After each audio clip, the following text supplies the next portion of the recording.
श्री सत्यनारायण स्वामी की जय। श्री सत्यनारायण व्रत कथा। एक समय नैमिषारण्य तीर्थ में शौनक आदि 88,000 ऋषियों ने श्री सूत जी से पूछा, हे प्रभु, इस कलयुग में वेद विद्या रहित मनुष्यों को प्रभु भक्ति किस प्रकार मिलेगी तथा उनका उद्धार कैसे होगा। हे मुनि श्रेष्ठ, कोई ऐसा तप कहिए जिससे थोड़े समय में पुण्य प्राप्त होवे तथा मनवांछित फल मिले। ऐसी कथा सुनने की हमारी इच्छा है। सर्वशास्त्र ज्ञाता श्री सूत जी बोले, हे वैष्णव में पूज्य, आप सबने प्राणियों के हित की ही बात पूछी है। अब मैं उस श्रेष्ठ व्रत को आप लोगों से कहूंगा जिस व्रत को नारद जी ने लक्ष्मी नारायण जी से पूछा था और लक्ष्मीपति ने मुनि श्रेष्ठ नारद जी से कहा था। सो ध्यान से सुनो। पहला अध्याय। एक समय योगीराज नारद जी दूसरों के हित की इच्छा से अनेक लोकों में घूमते हुए मृत्युलोक में आ पहुंचे। यहाँ अनेक योनियों में जन्मे हुए प्राय सभी मनुष्यों को अपने कर्मों के अनुसार अनेकों दुखों से पीड़ित देखकर सोचा कि इस यत्न से के करने से निश्चय ही प्राणियों के दुखों का नाश हो सकेगा। ऐसा मन में सोचकर विष्णु लोक को गए। वहां श्वेत वर्ण और 4 भुजाओं वाले देवों के ईश नारायण को देखकर, जिनके हाथों में शंख, चक्र, गदा और पद्म थे तथा वरमाला पहने हुए थे, स्तुति करने लगे। हे भगवान, आप अत्यंत शक्ति से संपन्न हैं। मन तथा वाणी भी आपको नहीं पा सकती। आपका आदि मध्य अंत भी नहीं है। आप निर्गुण स्वरूप सृष्टि के आदिभूत वो भक्तों के दुखों को नष्ट करने वाले हो। आपको मेरा नमस्कार है। नारद जी से इस प्रकार की स्तुति सुनकर विष्णु भगवान बोले, हे मुनि श्रेष्ठ, आपके मन में क्या है? आपका किस काम के लिए आगमन हुआ है? निसंकोच कहें। तब नारद मुनि बोले, मृत्यु में सब मनुष्य जो अनेक योनियों में पैदा हुए हैं, अपने अपने कर्मों के अनुसार अनेक प्रकार के दुखों से दुखी हो रहे हैं। हे नाथ, यदि आप मुझ पर दया रखते हो तो बतलाइए कि उन मनुष्यों के सब दुख थोड़े से प्रयत्न से कैसे दूर हो सकते हैं। श्री विष्णु भगवान बोले, हे नारद, मनुष्य की भलाई के लिए तुमने बहुत अच्छी बात पूछी है। जिस काम के करने से मनुष्य मोह से छूट जाता है वो मैं कहता हूँ, सुनो। बहुत पुण्य देने वाला स्वर्ग तथा मृत्यु लोक दोनों में दुर्लभ एक उत्तम व्रत है। आज मैं प्रेमवश होकर तुमसे कहता हूँ, श्री सत्यनारायण भगवान जी का ये व्रत अच्छी तरह विधि पूर्वक करके मनुष्य धरती पर आयु पर्यंत सुख भोग कर मरने पर मोक्ष को प्राप्त होता है। श्री भगवान जी के वचन सुनकर नारद मुनि बोले, हे भगवान, उस व्रत का फल क्या है, क्या विधान है और किसने इस व्रत को किया है और किस को इस व्रत को करना चाहिए, विस्तार से कहिए। विष्णु भगवान बोले, हे नारद, दुख शोक आदि को दूर करने वाला, धन्य धान्य को बढ़ाने वाला, सौभाग्य तथा संतान को देने वाला ये व्रत सब स्थानों पर विजयी करने वाला है। भक्ति और श्रद्धा के साथ किसी भी दिन मनुष्य श्री सत्यनारायण भगवान जी की प्रातः काल के समय ब्राह्मणों और बंधुओं के साथ धर्मपरायण होकर पूजा करे। भक्ति भाव से नैवेद्य केले का फल, शहद, घी, दूध और गेहूं का आटे का सवाया लेवे। गेहूं के अभाव में साठी का चूर्ण भी ले सकते हैं और सब पदार्थों को भगवान को अर्पण कर देवे तथा बंधुओं सहित ब्राह्मणों को भोजन करावे। पश्चात स्वयं भोजन करें। रात्रि में नृत्य गीत आदि का आयोजन कर सत्यनारायण भगवान जी का स्मरण करते हुए समय व्यतीत करें।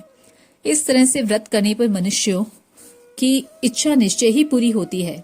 जिस विशेष रूप से कली काल में भूमि पर यही मोक्ष का सरल उपाय है। भजमन नारायण नारायण नारायण, लक्ष्मी नारायण नारायण नारायण, गोविंद नारायण नारायण नारायण, सत्य नारायण नारायण नारायण। बोलो सत्यनारायण स्वामी की जय। दूसरा अध्याय। सूजी बोले, हे ऋषियों, जिसने पहले समय में इस व्रत को किया है इसका इतिहास कहता हूँ, ध्यान से सुनो। सुंदर काशीपुरी नगरी में एक अत्यंत निर्धन ब्राह्मण रहता था। वो भूख और प्यास से बेचैन हुआ नित्य पृथ्वी पर घूमता था। ब्राह्मणों से प्रेम करने वाले भगवान ने ब्राह्मण को दुखी देखकर बूढ़े ब्राह्मण का रूप धारण करके उसके पास जाकर आदर के साथ पूछा, हे विप्र, तुम नित्य दुखी हुए पृथ्वी पर क्यों घूमते हो? हे ब्राह्मण, ये सब मुझसे कहो, मैं सुनना चाहता हूँ। ब्राह्मण बोला, मैं निर्धन ब्राह्मण हूँ, भिक्षा के लिए पृथ्वी पर फिरता हूँ। हे भगवान, यदि आप इसका छुटकारा पाने का कोई उपाय जानते हो तो कृपया कर मुझे बताएं। वृद्ध ब्राह्मण बोला, हे विप्र, सत्यनारायण भगवान जी मनवांछित फल देने वाले हैं, इसलिए तुम उनका पूजन करो। जिसके करने से मनुष्य सब दुखों से मुक्त हो जाता है। ब्राह्मण को व्रत का सारा विधान बतलाकर बूढ़े ब्राह्मण का रूप धारण करने वाले सत्यनारायण भगवान जी अंतर्ध्यान हो गए। जिस व्रत को वृद्ध ब्राह्मण ने बतलाया है मैं उसको करूंगा, ये निश्चय करके उसे रात में नींद भी नहीं आई। वो सवेरे उठकर सत्यनारायण के व्रत का निश्चय कर भिक्षा के लिए चला। उस दिन उसको भिक्षा में बहुत धन मिला, जिससे बंधु बांधवों के साथ उसने सत्यनारायण भगवान जी का व्रत किया। इसके करने से वो ब्राह्मण सब दुखों से छूटकर अनेक प्रकार की संपत्तियों से युक्त हुआ। उस समय से वो ब्राह्मण हर मास व्रत करने लगा। इस तरह सत्यनारायण भगवान जी का ये व्रत जो भी करेगा वो मनुष्य सब दुखों से छूट जाएगा। इस तरह से नारायण जी से सत्यनारायण भगवान का कहा हुआ ये व्रत मैंने तुमसे कहा। हे विप्रो, अब मैं और क्या कहूँ? ऋषि बोले, हे मुनीश्वर, संसार में इस ब्राह्मण से सुनकर किस किसने इस व्रत को किया, हम वो सब सुनना चाहते हैं।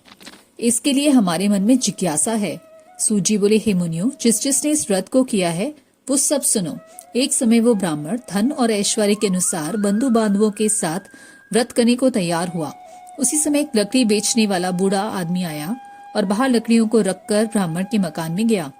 प्यास से दुखी लकड़हारा उनको व्रत करते हुए देखकर ब्राह्मण को नमस्कार कर कहने लगा, आप ये क्या कर रहे हैं और इसके करने से क्या फल मिलता है, कृपया कर मुझे भी बताएं। ब्राह्मण ने कहा, सब मनोकामनाओं को पूरा करने वाला ये सत्यनारायण भगवान जी का व्रत है। इसकी ही कृपा से मेरे यहाँ धन्य धान्य आदि की वृद्धि हुई है। ब्राह्मण से इस प्रकार के व्रत के बारे में जानकर लकड़हारा बहुत प्रसन्न हुआ। चरणामृत लेकर प्रसाद खाने के बाद अपने घर को गया। अगले दिन लकड़हारे ने अपने मन में इस प्रकार का संकल्प किया कि आज ग्राम में लकड़ी बेचने से जो धन मिलेगा उसी से सत्यनारायण भगवान जी का उत्तम व्रत करूंगा।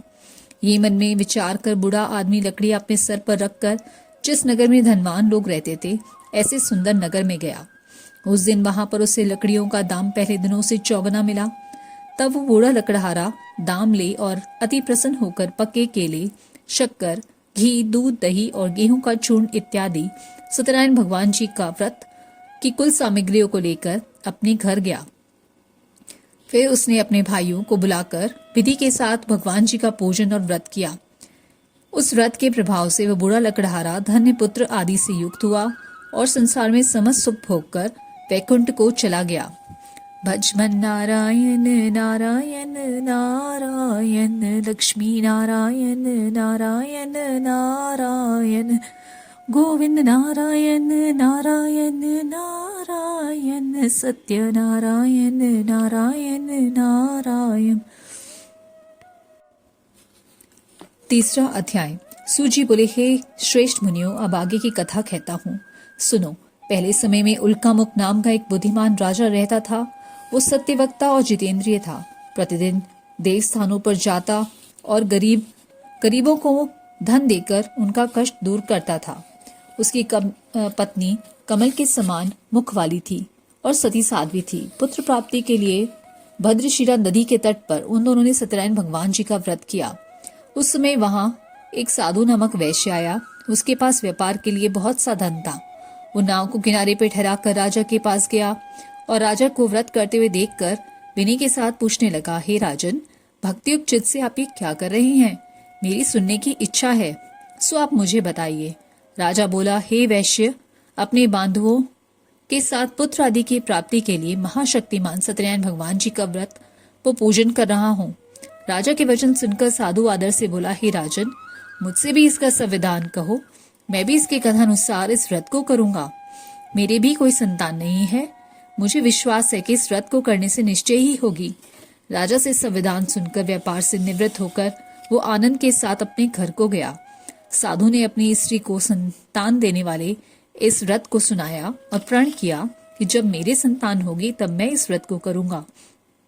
साधु ने ऐसे वचन अपनी स्त्री लीलावती से कहे। एक दिन उसकी स्त्री लीलावती पति के साथ आनंदित हो संसारिक धर्म में प्रवृत्त होकर सत्यनारायण भगवान जी की कृपा से गर्भवती हो गई तथा 10वें महीने में उसके एक सुंदर कन्या का जन्म हुआ।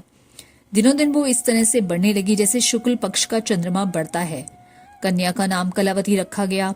तब लीलावती ने मीठे शब्दों से अपने पति से कहा कि जो आपने संकल्प किया था कि भगवान का व्रत करूंगा, अब आप उसे करिए। साधु बोला, हे प्रिय, इसके विवाह पर करूंगा। इस प्रकार से अपनी पत्नी को आश्वासन देकर वो नगर को गया। कलावती पितृगृह में वृद्धि को प्राप्त हो गई। साधु ने जब नगर में सखियों के साथ अपनी पुत्री को देखा तो तुरंत दूत बुलाकर कहा कि पुत्री के वास्ते कोई सुयोग वाणिकपुर देखकर लाओ। साधु की आज्ञा पाकर दूत कंचन नगर वहां पहुंचा। वहां बड़ी खोज कर देखभाल कर लड़की के लिए सुयोग वाणिक पुत्र को ले आया। उस सुयोग लड़के को साधु ने अपने बंधु बांधवों सहित प्रसन्नचित होकर पुत्री का विवाह उसके साथ कर दिया, किंतु दुर्भाग्य से विवाह के समय भी उस व्रत को करना भूल गया। तब श्री सत्यनारायण भगवान जी क्रोधित हो गए और साधु को श्राप दिया कि तुम्हें दारुण दुख प्राप्त होगा। अपने कार्य में कुशल साधु वैश्य अपनी जमाता सहित समुद्र के समीप स्थित रत्नपुर नगर में गया और वहां दोनों सास ससुर जमाई चंद्रकेतु राजा के नगर में व्यापार करने लगे। एक दिन भगवान सत्यनारायण की माया से प्रेरित कोई चोर राजा का धन चुराकर भागा जा रहा था, किंतु राजा के दूतों को आता देखकर चोर ने घबराकर भागते हुए राजा के धन को वहीं चुपचाप रख दिया जहां वे ससुर जमाई ठहरे हुए थे।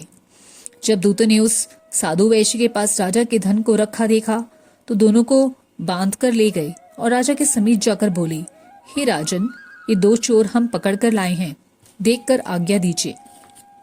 तब राजा की आज्ञा से उनको कठोर कारावास में डाल दिया और उनका सब धन छीन लिया। सत्यनारायण भगवान ने के श्राप के कारण साधु वैश्य की पत्नी व पुत्री भी घर पर बहुत दुखी हुई। उनके घर पर जो धन रखा था चोर चुरा कर ले गए। शारीरिक व मानसिक पीड़ा तथा भूख प्यास से अति दुखित होकर अन्न की चिंता में कलावती एक ब्राह्मण के घर गई। वहां उसने सत्यनारायण भगवान जी का व्रत होते देखा, फिर कथा सुनी तथा प्रसाद ग्रहण कर रात को घर आई। माता ने कलावती से कहा, हे पुत्री, अब तक कहाँ रही? वो तेरे मन में क्या है? कलावती बोली, हे माता, मैंने एक ब्राह्मण के घर में सत्यनारायण भगवान जी का व्रत होते देखा है। कन्या के वचन सुनकर लीलावती भगवान जी के पूजन की तैयारी करने लगी। लीलावती ने परिवार और बंधुओं के सहित श्री सत्यनारायण भगवान जी का पूजन किया और वर मांगा कि मेरे पति और दामाद शीघ्र आ जावे। साथ ही प्रार्थना की कि हम सबका अपराध क्षमा करो। सत्यनारायण भगवान जी के इस व्रत से संतुष्ट हो गए और राजा चंद्रकेतु को स्वप्न में दर्शन देकर कहा, हे राजन, दोनों वैश्यों को तुमने बंदी बना रखा है। वे दोनों निर्दोष हैं, उन्हें प्रातः ही छोड़ दो और उनका सब धन जो तुमने ग्रहण किया है लौटा दो, नहीं तो मैं तेरा धन्य राज्य पुत्र आदि सब नष्ट कर दूंगा। राजा के ऐसे वचन कहकर भगवान अंतर ध्यान हुए। प्रातःकाल राजा चंद्रकेतु ने सभा में अपना स्वप्न सुनाया। फिर दोनों वाणी पुत्रों को कैद से मुक्त कर सभा में बुलाया। दोनों ने आते ही राजा को नमस्कार किया। राजा मीठे वचनों से बोला, हे महानुभावों, तुम्हें भावीवश ऐसा कठिन दुख प्राप्त हुआ है, अब तुम्हें कोई भय नहीं। ऐसा कहकर राजा ने उनको नए नए वस्त्र आभूषण पहनवाए तथा जितना धन लिया था उससे दुगना देकर धन आदर के साथ विदा किया। दोनों वैश्य अपने घर को चल दिए। भजमन नारायण नारायण नारायण, लक्ष्मी नारायण नारायण नारायण, गोविंद नारायण नारायण नारायण, सत्य नारायण नारायण नारायण। चौथा अध्याय। सूजी बोले, वैश्य ने मंगलाचार करके यात्रा आरंभ की और अपने नगर को चला। उनके थोड़े दूर निकलने पर दंडी वेशधारी सत्यनारायण ने उनसे पूछा, हे साधु, तेरी नाव में क्या है? अभिमानी वाणिक हंसता हुआ बोला, हे दंडी, आप क्यों पूछते हो? क्या धन लेने की इच्छा है? मेरे नाव में तो बेल और पत्ते भरे हैं। वैश्य का कठोर वचन सुनकर भगवान ने कहा, तुम्हारा वचन सत्य हो। दंडी ऐसा कहकर वहां से दूर चले गए और कुछ दूर जाकर समुद्र के किनारे जाकर बैठ गए। दंडी ने के जाने पर वैश्य ने नित्य क्रिया करने के बाद नाव को ऊंची उठी देखकर अचंभा किया और नाव में बेल पत्ते भरे देखकर मूर्छित होकर जमीन पर गिर पड़ा। फिर मूर्छा खुलने पर अत्यंत शोक प्रकट करने लगा तथा उसका दामाद बोला कि आप शोक ना करें, ये दंडी का श्राप है, अतः उनकी शरण में चलना चाहिए, तभी हमारी मनोकामना पूरी होगी। दामाद के वचन सुनकर वैश्य दंडी के पास पहुंचा और अत्यंत भक्ति भाव से नमस्कार करके बोला, हे भगवान, आपकी माया से मोहित ब्रह्मा आदि भी आपके रूप को नहीं जानते, तब मैं अज्ञानी कैसे जान सकता हूँ? आप प्रसन्न होइए, मैं सामर्थ्य के अनुसार आपकी पूजा करूंगा। मेरी रक्षा करो और पहले के समान नौका में धन भर दो। उसके भक्ति युक्त वचन सुनकर भगवान प्रसन्न हो उसकी इच्छा अनुसार वर देकर अंतर ध्यान हो गए। तब उन्होंने नाव पर आकर देखा तो नाव धन से परिपूर्ण है। फिर वो भगवान सत्यनारायण जी का पूजन कर साथियों सहित अपने नगर को चला। जब अपने नगर के निकट पहुंचा तब दूत को घर भेजा। दूत ने साधु के घर जा उसकी स्त्री को नमस्कार करके कहा, साधु अपने दामाद सहित इस नगर के समीप आ गए हैं। ऐसा वचन सुनकर साधु की स्त्री बड़े हर्ष के साथ सत्यदेव का पूजन कर पुत्री से कहा, मैं अपने पति के दर्शन को जाती हूँ, तू कार्य पूर्ण कर शीघ्र आ। परंतु कलावती माता के वचनों को अनसुना करके प्रसाद छोड़कर पति के पास चली गई। प्रसाद की अवज्ञा के कारण सत्यदेव ने रुष्ट हो गए और उसके पति को नाव सहित पानी में डुबो दिया। कलावती अपने पति को ना देखकर रोती हुई जमीन पर गिर गई। इस तरह से नौका को डूबा हुआ तथा कन्या को रोता हुआ देखकर दुखित होकर बोला, हे प्रभु, मुझसे या मेरे परिवार से जो भूल है उसे क्षमा करो। उसके दीन वचन सुनकर सत्यदेव प्रसन्न हो गए और आकाशवाणी हुई, हे साधु, तेरी कन्या मेरे प्रसाद को छोड़कर आई है, इसलिए इसका पति अदृश्य हुआ है। यदि वो घर जाकर प्रसाद खाकर लौटे तो इसे पति अवश्य मिलेगा। ऐसी आकाशवाणी सुनकर कलावती ने घर पहुंचकर प्रसाद खाया, फिर आकर पति के दर्शन किए। तत्पश्चात साधु ने बंधु बांधवों सहित सत्यदेव भगवान का विधि पूर्वक पूजन किया। उस दिन से वो प्रत्येक पूर्णिमा को सत्यनारायण भगवान जी का पूजन करने लगा। फिर इस लोक में सुख भोग कर अंत में स्वरलोक को चला गया। भजमन नारायण नारायण नारायण, लक्ष्मी नारायण नारायण नारायण, गोविंद नारायण नारायण नारायण, लक्ष्मी नारायण नारायण नारायण। बोलो सत्यनारायण स्वामी की जय। 5वां अध्याय। श्री सूजी बोले, हे प्राणी ऋषियों, मैं और कथा कहता हूँ, उसे सुनो। प्रजा पालन में लिंग तुंगध्वज नाम का एक राजा था। उसने भी भगवान का प्रसाद त्याग कर बहुत दुख पाया। एक समय वन में जाकर वन्य पशुओं को मारकर बड़ के पेड़ के नीचे आया। वहां उसने ग्वालों से भक्ति भाव से बांधो से सत्यनारायण भगवान जी का पूजन करते देखा। परंतु राजा अभिमानवश देखकर भी वहां नहीं गया और ना ही नमस्कार ही किया। जब ग्वालों ने भगवान का प्रसाद उसके सामने रखा तो वो प्रसाद को त्याग कर अपनी सुंदर नगरी को चला गया। वहां उसने अपना सब कुछ नष्ट पाया। तब वो जान गया कि ये सब भगवान ने ही किया है। तब वो उसी स्थान पर ग्वालों के समीप गया और विधि पूर्वक पूजन कर प्रसाद खाया तो सत्यदेव की कृपा से पहले जैसा ही वैसा ही हो गया। फिर दीर्घकाल तक सुख भोग कर मरने पर स्वरलोक को गया। जो मनुष्य इस परम दुर्लभ व्रत को करेगा, भगवान की कृपा से उसे धन्य धानी की प्राप्ति होगी। निर्धन धनी और बंदी बंधन से मुक्त होकर निर्भय हो जाता है। संतानहीनों को संतान की प्राप्ति होती है और सब मनोरथ पूर्ण होकर अंत में वैकुंठ धाम को जाता है। जिसने पहले इस व्रत को किया, अब उसके अगले जन्म की कथा कहता हूँ। व्रतशदानंद ब्राह्मण ने सुदामा का जन्म लेकर मोक्ष को पाया। उल्कामुख नाम का राजा दशरथ होकर वैकुंठ को प्राप्त हुआ। साधु नाम के वैश्य ने मोरध्वज बनकर अपने पुत्र को आरे से चीरकर मोक्ष को प्राप्त किया। महाराज तुंगध्वज स्वयंभू मनु हुए। उन्होंने बहुत से लोगों को भगवान की भक्ति में लीन कर स्वयं मोक्ष प्राप्त किया। लकड़हारा भील अगले जन्म में गुह नामक निषाद राजा हुआ, जिसने भगवान राम के चरणों की सेवा कर मोक्ष प्राप्त किया। इति श्री सत्यनारायण व्रत कथा संपूर्ण। श्रीमन्नारायण नारायण नारायण, भजमन नारायण नारायण नारायण, गोविंद नारायण नारायण नारायण, सत्य नारायण नारायण नारायण। बोलो सत्यनारायण स्वामी की जय।